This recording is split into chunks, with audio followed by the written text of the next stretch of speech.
This is the podcast of the Gem State Chronicle for Friday, May 1st, 2026. What happened to the Idaho Health Data Exchange? I'm old enough to remember paper medical records. Notes from every doctor's visit I had as a child were collected in a folder with colored tabs, and I brought it along each time I went in for a checkup. Technology began changing the way these records were kept, as hospitals and doctors' offices stored patient data on proprietary systems. Even then, however, the system was not very efficient. Switching doctors often meant phone calls to previous providers and multiple attempts to migrate your data between incompatible systems. Why not have one clearinghouse for all your data that is not only easily accessible by your healthcare provider, but by you, the patient who ostensibly owns the data in the first place? The devil is in the details, as it always is. Any such repository would become a prime target not only for hackers and identity thieves, but insurance companies, advertisers, and anyone else who could use your data to their advantage.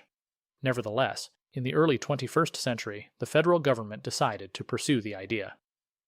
As part of the American Recovery and Reinvestment Act of 2009, Congress passed the Health Information Technology for Economic and Clinical Health, HITECH, Act, which promoted the adoption of electronic medical records. The HITECH Act funded state-based health information exchanges intended to connect these systems and facilitate more efficient delivery of information. It was passed just before the Affordable Care Act of 2010, Obamacare, which established state-based health insurance exchanges. The Idaho Health Data Exchange, IHDE, was founded in 2008, shortly before these laws were passed.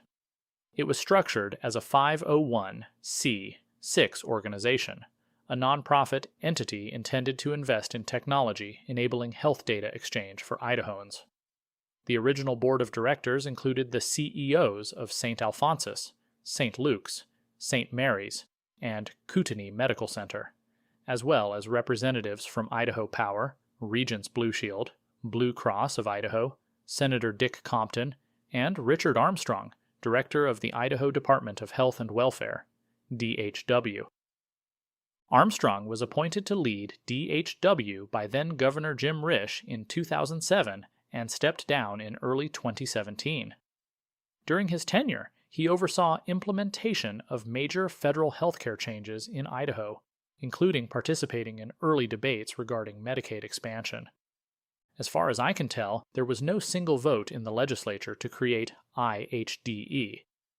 Rather, it was formed through executive decisions and negotiated rulemaking. DHW routed funds appropriated through the HITECH Act into IHDE with approval by the Joint Finance Appropriations Committee, JFAC, and the legislature over the course of several years. The end result was that Idaho, like many states, did not establish the exchange as a state agency. Instead, it relied on a nonprofit model contracted through DHW, allowing public funds to flow into a private governance structure designed to coordinate hospitals, providers, and insurers. According to a report published by the Legislature's Office of Performance Evaluations, OPE, the state sent $24.4 million directly to IHDE over the course of its contract, while appropriating an additional $64.9 million for healthcare providers to develop their electronic record systems. Senate Bill 1393, passed during the 2020 legislative session, contained a large portion of that money. Some $16 million in federal dollars was appropriated under a line item called IHDE Connections, Opioids. Senator Jeff Eigenbrod of Nampa carried the budget bill out of JFAC to the Senate floor, where Senator Scott Grow of Eagle, now co-chairman of JFAC, argued against it, to no avail. He expressed concern that the federal grant was too much, too fast, and was also skeptical of the security of the data exchange. Eigenbrod was joined by Senators Abby Lee and Steve Baer, who argued in support, dismissing Grow's concerns and saying the appropriation was necessary to comply with federal mandates and ensure the security of patient data. Fred Birnbaum from the Idaho Freedom Foundation was concerned as well. Quote, "It appropriates $16 million of federal money to set up the Idaho Health Data Exchange. Even supporters of this exchange concede its myriad startup problems. However, what is especially bothersome is the line item described as IHDE connections, opioids. Put simply, this project would put every citizen of Idaho's healthcare records into one electronic database that the Medicaid division would have access to. All of the private medical records of every Idaho citizen will be visible to certain government employees. The notion that this is necessary to combat the opioid crisis is a shameful rationale for this massive invasion of privacy.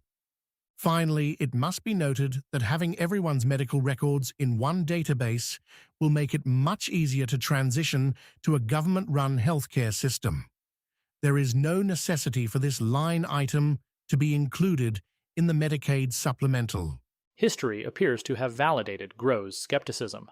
Just 2 years following that debate, IHDE filed for bankruptcy. The high-tech grant had run out, seemingly validating Grove's concerns that disruption in federal funding could lead either to collapse or pressure for state taxpayers to assume more of the burden. According to Audrey Dutton at the Idaho Capital Sun, vendors had already sued IHDE over unpaid debts and were preparing to seize the firm's assets, which could potentially have included sensitive personal data. The following year, Dutton wrote a comprehensive essay on IHDE's tribulations that is worth reading. The exchange had emerged from bankruptcy, but found no bailout in the legislature. Later in 2023, OPE released its report, which did not mince words. Quote, "The Idaho Health Data Exchange was intended to ensure that health records are available for Idahoans when needed. Although it has existed since 2008, we found confusion among state officials about the state's role with the exchange. We found that the state created the exchange as a non-profit corporation and did not provide the exchange with enough oversight to fulfill its public purpose. Furthermore, the state did not make full use of its system of checks and balances to ensure cost-effective use of public dollars on contracts with the exchange. This problem became more apparent when a DC-based consulting company took over managing the exchange in 2019. Millions of dollars were spent on non-competitive contracts without sufficient transparency and accountability. The state received less than what was promised in its most recent contract with the exchange." Fred Birnbaum analyzed the report for IFF, calling it another scandal for former DHW Director Dave Yepesen, who had recently resigned. Quote, "The report meticulously details the deficiencies in the governance structure as IHDE was set up as a non-profit 501c6, meaning that it was structured to get public funding, but with limited oversight from health and welfare.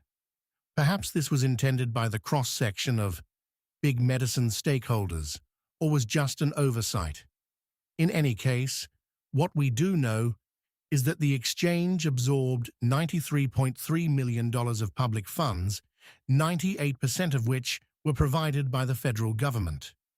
Of the $91.5 million provided by the feds, $64.9 million went to healthcare providers to encourage them to develop their systems for electronic health records. But what the report does not tell us is which providers got exactly how much money for precisely what services. These providers are not shielded from scrutiny because they were not paid by the exchange, but by the Department of Health and Welfare directly. He concluded with an implied question: where did all the money go? Quote, "The bankruptcy of the IHDE should serve as a wake-up call to Idaho's legislature and the people of Idaho about the dangers of so-called public-private partnerships marching into the state's healthcare system. This initiative was fueled by federal dollars and did not get the scrutiny it deserved. The legislature, and possibly the Attorney General, need to do further research into exactly where the money went, and possibly what relationships exist between various H and W employees, former employees, and recipients of the nearly $100 million investment by taxpayers. Sasha O'Connell led the audit of IHDE as part of OPE in 2023, and by 2024 had been appointed to the Division of Medicaid within DHW. In June of that year, she presented the report to an interim meeting of JFAC, explaining that OPE concluded IHDE had been founded without enough transparency and oversight. We found that, over time, the Idaho Health Data Exchange sort of drifted from the department's oversight, she added. Senator Groh, chairing the hearing, suggested it was more accurate to say that oversight had drifted away from doing its job. O'Connell noted that IT staff from DHW were never able to independently confirm data security within IHDE, but instead accepted what they believed was a third-party attestation. The audit later found it was not a third party after all, but the exchange's own IT security officer. O'Connell also noted that there were two financial relationships between DHW and IHDE at the time. Much of the $93.3 million that flowed through DHW involved pass-through federal grants meant to get the exchange and provider partners up and running. However, DHW also paid IHDE $100,000 per year for access to patient data as a client, in the same manner as a hospital or other provider. Interim DHW Director Dean Cameron warned in April 2024 that DHW would cancel its contract unless the exchange provided extensive audits and policy documentation. DHW found IHDE's response insufficient and canceled the data access agreement effective June 30th, just as Alex Adams took over as permanent director. According to Transparent Idaho, the final payment from DHW was $25,000, effective August 1st, 2024, which was in fiscal year 2025. The Idaho Department of Corrections, IDOC, continues to pay IHDE for services, but much smaller amounts at a time. During the June 2024 JFAC hearing, Senator Groh asked what Idaho had to show for all the money and time invested in the project. O'Connell said the exchange was being used by rural healthcare providers to speed up sharing of patient information, but admitted it never lived up to its full potential. Representative Josh Tanner said he had heard from citizens wishing to opt out of the exchange who said they had been unable to do so and had not received responses from IHDE. In his 2024 piece, Birnbaum linked to an opt-out form, but as of this writing, the link is broken. IHDE's FAQ says patients can request to opt out, but includes no specific form. Now you know the story of IHDE and the greater push for health data exchange up to the present day. Yet many questions remain. Where did nearly $100 million in federal dollars go? Which providers received money to develop their own databases? What is the current status of patient data? The exchange still exists, relying on subscriber payments from hospitals and other healthcare providers. Former DHW Director Richard Armstrong, despite leaving that role in 2017, only stepped down from the IHDE board last December. The current board is a mix of healthcare administrators and other professionals. While IHDE began as a 501c6, the latest IRS filings appear to show that it is now a 501c3. The 2024 IRS Form 990 shows just $354,000 in assets against more than $2.5 million in liabilities. Executive Director Jesse Meldrew received a salary that year of $155,625, while Director of Client Operations Prudence Vincent received $148,125. The broader question concerns the idea of a health data exchange itself. Is it wise to have a central clearinghouse so hospitals and providers can easily access a patient's records? If so, should a private entity hold that responsibility, or should there be stronger government oversight? Does IHDE's lack of revenues suggest there is no sustainable market for the service, or should it be treated, as Civitas Networks for Health CEO Lisa Barry told Audrey Dutton in 2023 as a public utility? The legislature appropriated more than $6 billion to the Department of Health and Welfare for fiscal year 2026. That is a great deal of money flowing through our healthcare system.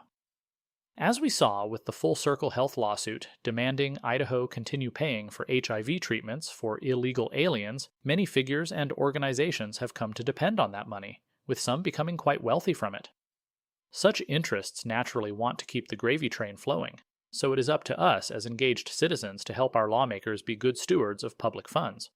And that begins with understanding where the money is already going. This has been the podcast of the Gem State Chronicle. For more information, visit gemstatechronicle.com. Thank you to our sponsors, Lynn Bradescu's Realty, Money Metals, and the I Love Idaho Voter Guide. You're listening to my voice right now, but 11 Labs provided the narration.